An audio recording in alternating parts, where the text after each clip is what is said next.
Hey guys, Claire here, and in today's video, we're going to talk about all things Harry and Meghan. In the last video, we talked about Harry and Meghan's date night, and after that video was uploaded, Meghan shared a little video, a little short on Instagram, showing love to her family Mookie, enjoying a hot dog, and of course, catching the game with Prince Harry. So nice to see them out and about, living a very normal and happy life. Now, some people have touched on the fact that Meghan was showcasing Mookie's golden glove. This particular post pointing out that Meghan and Mookie's great-great-grandfathers, Joseph and Jacob, were related. They were both descended from an enslaved people owned by Elisa Betts, who was a tobacco plantation owner from Virginia. So it's nice to see Meghan having a blast and pointing out that familial connection. I have seen people on X responding to Canadians who are royalists and were mad that Harry wore a Dodgers hat. Honestly, touch some grass. Harry and Meghan live in California, and they're also human beings who enjoy activities. So sometimes they go outside in California where they live, and sometimes they go to events in California where they live. Sometimes they go places with their kids as a family, and sometimes they go places and they don't have their kids. Because whether or not you're rich and famous, it's pretty common to have people, whether that's friends and family or people that you pay, it's pretty common to have people that help you look after your children, because sometimes grown-ups like to go places without children. Even though Harry and Meghan have asked us to be respectful of their personal boundaries, they're still allowed to go outside and do those things. And they are still gonna go outside and do those things. Even if you leave a comment on a tabloid video of them going outside and doing those things, saying how much you don't like it when they go do those things, they're still gonna do it. And so you might not want to leave those comments because it just makes you look a little bit silly. Somehow I think the people who this message is directed at, it's just gonna fly completely over their heads. Now, Jay Paris on X shared that he ran into Prince Harry at the Dodgers game, and although Harry was bummed about the loss, told him that he was a big fan of KTLA Morning News. And the people at KTLA Morning News responded. Prince Harry was at the Dodger game last night. Well, a friend of KTLA bumped into him at the stadium. Check this out.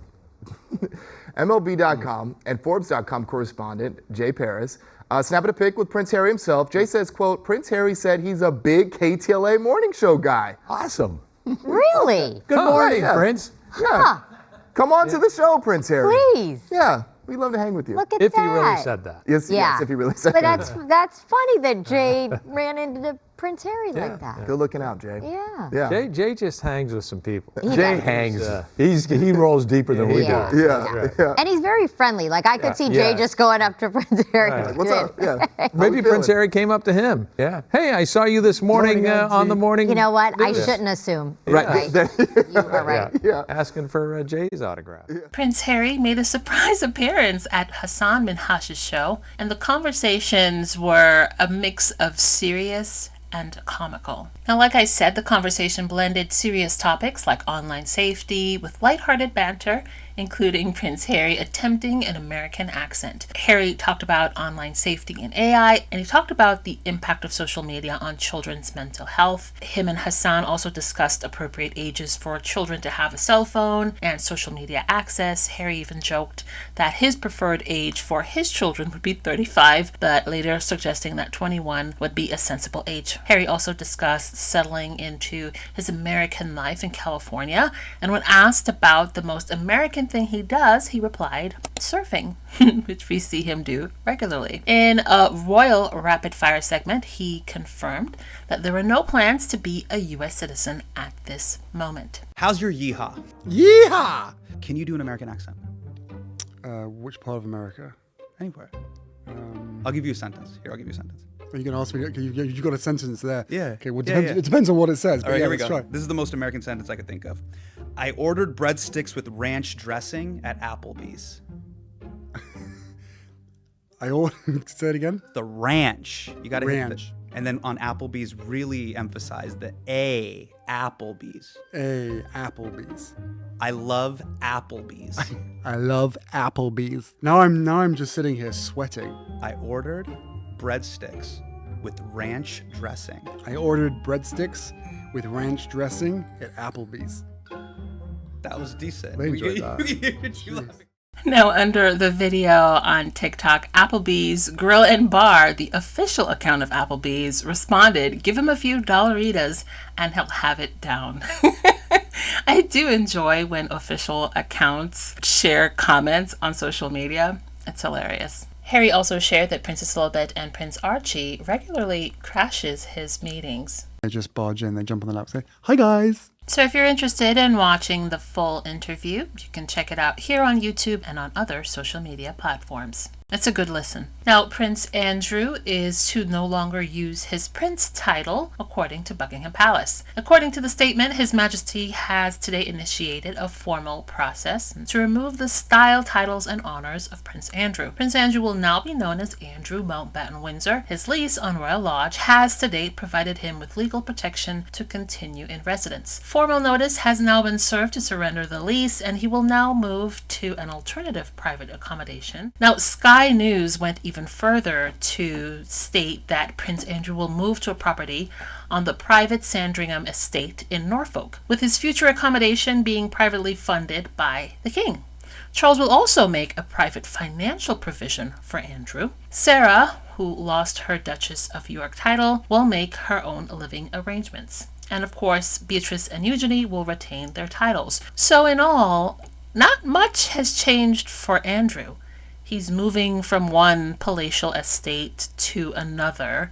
His brother is going to continue to pay for his security, as he has been doing for the past few years. He'll be able to go and hunt and have fun with his friends, as he always does. I mean, you don't really have to work. Your lifestyle and your security are all paid for by your big bro. I don't know, guys. Personally, I don't care about titles, so I don't think that this really does anything. And I'm not the only one, because I've seen a lot of comments under news articles about it saying, well, this really doesn't change anything. Let's be very clear. Prince Andrew, now Andrew Mountbatten Windsor, is not facing justice. He's not being held to account. Losing silly titles is not an answer to very serious accusations of offences and corruption in public office. And this isn't about William and Charles taking a tough line. It's about William and Charles protecting their position by putting as much distance between them and Andrew as they can. And this is the issue that everyone needs to keep coming back to in the media, politics, and across the country. We need to see Andrew face justice because we need to know that the royals are not above the law. We need to know that they are equal in law. And we need to know that if he is guilty, and he denies the allegations, but if he is guilty, then there is a good chance that he will be prosecuted and convicted. That's the issue. And we need to stop buying into the royal propaganda and the royal spin from the palace about what title he has and which big house he's going to live in. Enough is enough. The prosecution must proceed.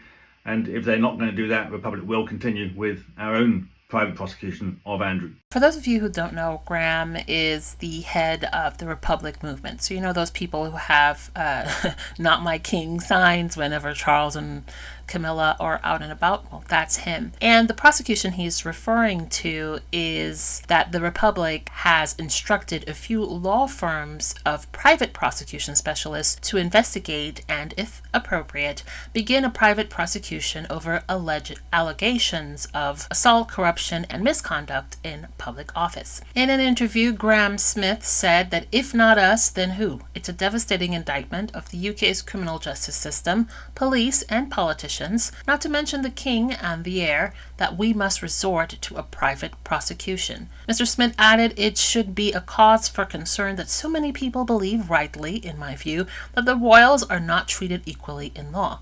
Equality in law is a basic tenet of democracy. So some of the responses to this news on X has been interesting. Gullible Fangirl says, I'm echoing everyone else's sentiments. This was done to stop questions about the other royals' finances. Zara Sultana MP said Prince Andrew's titles have been removed. Good start. Now let's get to the rest of them and abolish the monarchy. Murray Foote said the firm has been dragged to this point because the story refused to die. It's a desperate attempt to prevent further awkward questions like, who in the palace knew about Andrew's behavior? For how long did they know? Who ordered the cover-up? And who else was complicit? SK said, when the king says he started the process of stripping Andrew's titles, the process includes the king informs the prime minister that he wants the titles removed. The government must then decide whether to draft the legislation. If they agree, civil service lawyers, not courtiers, begin drafting a bill. Parliament is then asked to debate and vote on the bill, and only after both houses of Parliament votes yes does the king give royal assent, making it law. The whole process can take between 6 to 12 months, and that's if MPs care enough to prioritize it. But it can also stall and never happen. Prince Andrew is officially a commoner. Buckingham Palace released this statement.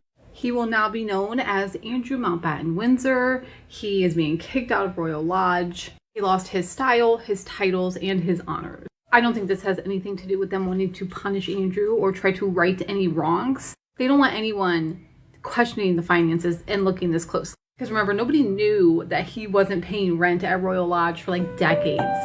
I don't know, call me cynical. I think this has everything to do with the fact that people were looking a little bit closer than any of them want, and that can't happen.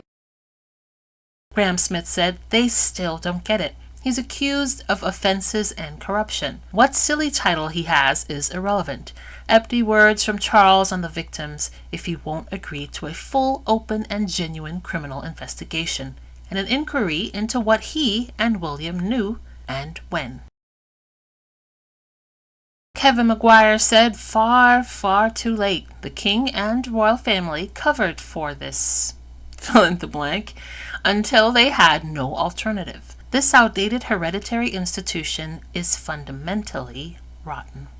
So let me know in the comments, what do you think? Do you care about the stripping of titles? Do you think it's really going to go through? Like I've said before, I don't see this making too much of a difference in Andrew's day-to-day life. And as far as I'm concerned, not effective at all. It's just more smoke and mirrors. This article is so delicious. Please let me read you some of it. For non-Brits who only know about the royals through The Crown or fashion blogs obsessing over Kate Middleton's hair, here's what you need to know about Prince Andrew. He's the absolute worst. Before Virginia Giuffre's accusations forced him to leave the public eye, he was best known for being a skirt-chasing, self-obsessed loser who kept getting caught up in financial woes and cases of outright corruption. Him being proudly associated with a convicted criminal was the least surprising revelation of his life. In the book entitled, author Andrew Lowney paints an agonizingly detailed portrait of a brat who truly believes he is above reproach because of his birthright. Andrew is depicted as greedy, stupid, petulant, and utterly uninterested in the thoughts or emotions of anyone he deems to be beneath him, which is 99% of people. Even the people who truly believe that we deserve to be ruled over by a family born with the right lineage thinks this guy sucks. But he is, of course, just a symptom of the true rot at the heart of Britain's biggest fetish. Andrew thinks he was born to rule because he literally was. A genetic fluke led to centuries of the world kneeling at the feet of these people, and just because they don't run the colonies anymore, that doesn't mean we've stopped treating them as our saviors. The rest is just as good. Go read it for yourself. Now, Will Lloyd of the New Statesman did an interview. Was it ITV or Good Morning Britain? I'll add it in the clip after. But he did a session, and he had some of the royalist reporters huffing and puffing. I couldn't help but chuckle. So I'm going to share little bits of his segment. Our monarchy is totally clapped out. It's exhausted. It's thinning out. The next three monarchs, including this one, are confused and cloistered men who don't really understand the world that we live in. And I think that if they had any sense, after this scandal, they would simply abdicate and let us turn this very sad moment, quite a grim moment for our country, into something fun and imaginative and interesting. Are they more cloistered than previous monarchs? Did Henry VIII or Edward II or Queen Victoria, were they more of the people? I think they had a closer connection to reality. I think the fact that Andrew, since 2010, when we started to learn about his connections with Epstein, has been allowed to hold quite important government jobs, has been allowed to live in a gigantic mansion. He should be packed out to a shed in the Outer Hebrides. And instead, at all times, he's been supported by this family. What is soft power? Can you define it? What you see is every country, whether it's the Vatican or whether it is smallest country in the world, France, Germany, they all want a link with Britain. Trump's state visit, it actually means a tremendous amount. There are headlines all over the world about a prince like Andrew, alleged to have done the things he's done, associated with us. And our head of state, the previous head of state, apparently covered this up. What is the soft power benefit of that? Do you think that when William and Kate were driving on their Land Rover through the Caribbean, do you think that was good soft power? The soft power benefit is also the charitable benefit, and it's also, which you ignore in your article, the constitutional benefit of having an above party politics. Ask Mrs. Thatcher if the Queen was above politics. If she were alive, she would totally dispute what you're saying. If you look at the political situation now, what you see is the Labour and Conservative parties at new lows. What you've got with the monarchy, and the monarchy at new lows, you've got consistency, and you've got a link with the past, you've got tradition, and you've got ceremonial. You forget Richard, that was the longest opening statement I've ever heard. Richard was fighting for his life.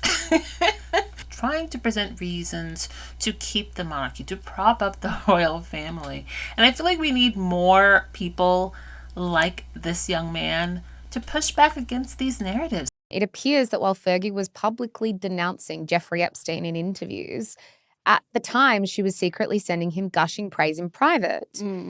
Yeah. Shortly before this email was sent, and we'll read you an excerpt from that email in a second, don't worry. Fergie sat down with the Evening Standard to apologise for accepting a £15,000 loan from Jeffrey Epstein. She also indicated a complete severing of their personal relationship in light of his conviction. And a reminder, he had already served jail time. Yes. Like, this is 2011. He had not only pled guilty, he had then served jail time for... Yep. I think, like, when we talk about, we forget some of those details or those facts. In that interview with the Evening Standard, Fergie said, "I abhor pedophilia and any and know that this was a gigantic error of judgment on my behalf. Whenever I can, I will repay the money and will have nothing to do with Jeffrey Epstein ever again." Well, we now know, a month after telling the public that, Fergie wrote this to Jeffrey Epstein via her personal email address. "As you know, I did not, absolutely not, say the P word about you. I know you feel hellaciously let down by me, and I must humbly apologise to you and your heart for that. You have always been a steadfast, generous, and supreme friend to me and my family." Wild. Her email went on. "I'm apologizing to you today for not replying to your email or reaching out to you. I was bedridden with fear. I was paralyzed. I was advised in no uncertain terms to have nothing to do with you and not to speak or email you. And if I did, I would cause more problems for you, the Duke, and myself. I was broken and lost, so please understand. I didn't want to hurt Andrew one more time. I was in overriding fear. I am so sorry." I actually just cannot even fathom this. The duplicitousness. And also, can I say the stupidity of putting it in writing as well? Genuinely, Zara, the arrogance to think that you can give an interview like that to the Evening Standard and then put in writing this glowing praise of a convicted and trust that it will never get out and it will never bite you on the ass is like, it is so crazy to me that this is how people operate in the world and move through the world, not just the two-faced element of it, the sheer stupidity of it blows my mind. Stupidity, yes, but also arrogance and entitlement. I'm seeing a lot of people, young and old, come to the realization that when it comes to the royals, or I feel like public figures in general, a lot of the times they'll say one thing, and behind the scenes they'll be doing something completely different. And they'll say anything to get the heat off of them, and not do the work to fix the situation behind the scenes. And a lot of people are questioning how complicit was the palace in hiding all of this. There was a time when every scandal used to shake the monarchy. Now we just shrug. That's how you know that an empire is collapsing, when corruption starts to feel normal. Think about what we've accepted as members of the public. We've accepted a prince who partied with predators, a family that punishes whistleblowers, and a palace that trades truth for headlines. And still no accountability in sight, no police investigation, no transparent inquiry into what the royals knew and when. Instead, the story gets buried under gossip. Who's moving houses? Who wore what? Who visited a pumpkin patch with her children? Because the British press doesn't just report on the royals, it protects them.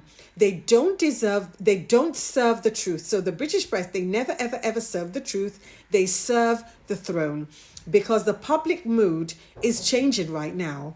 New polls show that almost half of Britain no longer supports the monarchy. And here's a real shift. This time is not about money or politics, it's about morality. People are tired of funding shame or bowing to the privilege while victims are ignored. So it's official.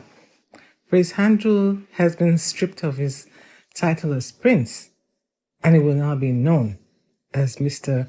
Andrew Windsor. I mean, like, finally? And it took a book outlining all the gory details of what he did, allegedly, to a woman who has been unalived. Because no matter how they try to sell that story, those who know her just keep saying, hell to the no, she's not the suicidal type. So it took that book, Nobody's Girl, to get the palace to move the way they finally did. Like, really? You know, I am wondering why people are even celebrating the fact that he's been stripped.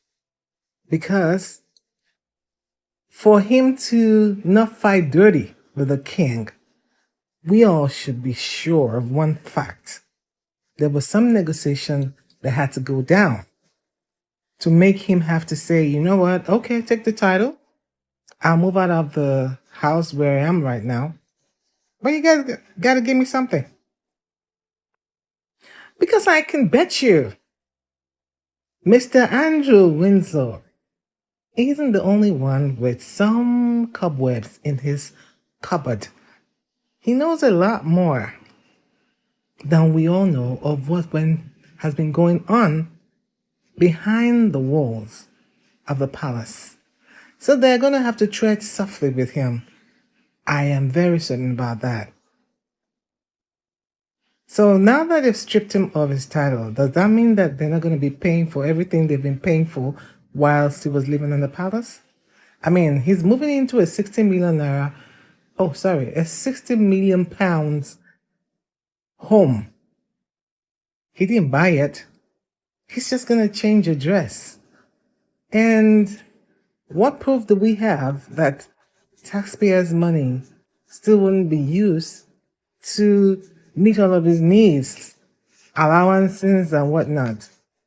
I'm not excited. All I see is the palace got cornered. And to save face, we had to have a conversation with Mr. Andrew. It sounds so weird calling him that. And he must have asked for a lot of stuff in return. Let's be clear about that. As for his ex-wife not being part of the deal, let's see about that. Being told to go get her own home, let's see about that.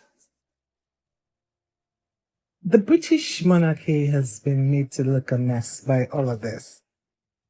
And like someone said, it just might be karma. Karma of how they treated Prince Harry and Meghan. Karma has been going to everyone's home address and knocking and showing for its fans. And they are not prepared for what the damage of the fans will be on them.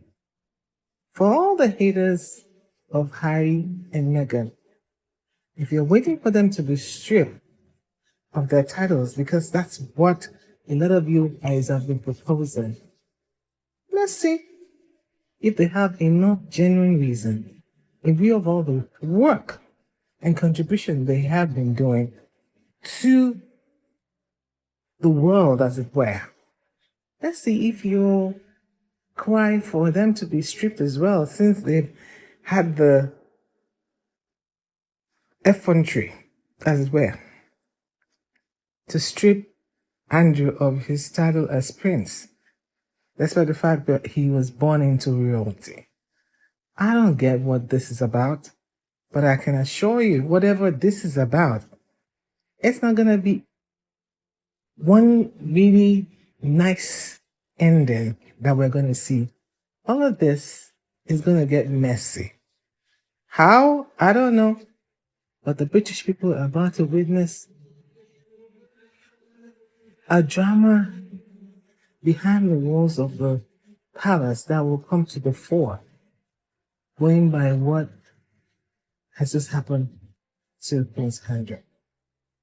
I'm just saying, I have a strong feeling that he's not going to go down easy. Somebody else have to go down with him in that palace. We have to watch and see. No matter how many titles you take away from Andrew Mountbatten, he will always be royal. He will always be connected to the royal family, so he will always have leverage. And as we see, Charles will be privately funding him. Isn't that interesting? Not for his son and his daughter-in-law who were getting Bible threats, but for Andrew. Yeah, how about he talk to the FBI? How about see if there's any criminality that he may have been involved in? How about the Metropolitan Police investigate him on more than just trying to get people not to believe Virginia Giuffre? How about that? How about some real consequences outside of titles? Really? From King Charles getting heckled over Prince Andrew, to rumors swirling about Prince William threatening to strip Princesses Beatrice and Eugenie over their titles if they do not help to push Prince Andrew out of Royal Lodge, this week has not really been the best week for the British royal family, and it's only Tuesday. But do you want to know who is having a good week so far? Meghan Sussex. First, her brand As Ever drops their 2025 holiday collection, and then her and Prince Harry are spotted front row at the World Series. Okay, did you guys get anything from the holiday collection? I did get a few stuff, and I'll let you guys know which ones that I picked up. So here's some of the new items. I believe everything was brought back, but now you have the Spice Cider Muling Spice Kit, and you have the Hot Toddy Muling Spice Kit. I picked up the Spice Cider Muling Spice Kit. I might go back in and pick up the Hot Toddy Muling Spice Kit, because I feel like my dad would like that. You also have the Fruit Spread Trio, the Honey Duo gift set. She also brought back the Sage Honey with honeycomb and new candles. This is the candle I ended up picking up. And I did see that some people had a lot to say about the price of these candles. And to that, I want to say, if you're surprised about the price of these candles, you have not been paying attention. Like, Meghan is a girl that loves her bougie candles. So this is a picture from her old Instagram where you can see a diptyque candle right there. Here in another old photo, you can see a Le Labo candle. And in this photo, when the British media broke down the price of everything that was in the background of Meghan's video, number 2 is a diptyque candle. What do you want to bet? That Will and or Kate will have a surprise engagement put on their calendar today? Or that one of them make it out to a football game soon?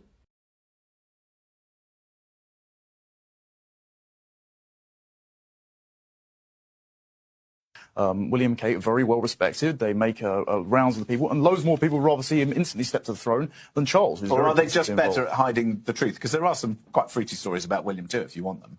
Really? Yes, not that we can go into detail here, obviously. Oh. Hello, So there are lawyers. some. I don't know. Always fruity stories. You know, there are very fruity stories about that. But this is not a battle. It's not a comparison. Let's move on. We've done enough Harry and Meghan bashing. Stories about Prince William. Oh my goodness, where are those that came onto my last 2 videos crying when I said there are things in the press, there are things the press cannot say, cannot talk about when it comes to Prince William. There's a media blackout when it comes to things about Prince William, or Prince William has done. And some of the journalists were saying if only they could speak freely about Prince William. So you can't speak freely about things Prince William has done. There's super injunctions out, there's a media blackout. But I wonder what it is he's done. He said fruity stories. I wonder what he means by that. Also, this headline went out. And when the press can't openly talk about something, they give clues like that. Because what was that headline about?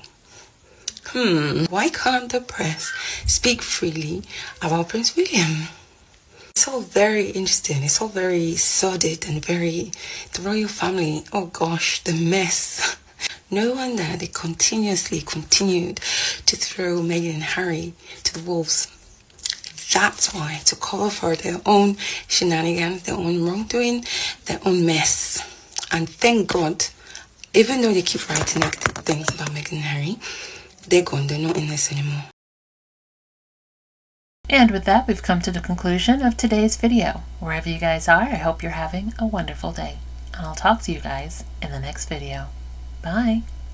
Thanks for watching. Don't forget to like and subscribe. Also, hit that notification bell.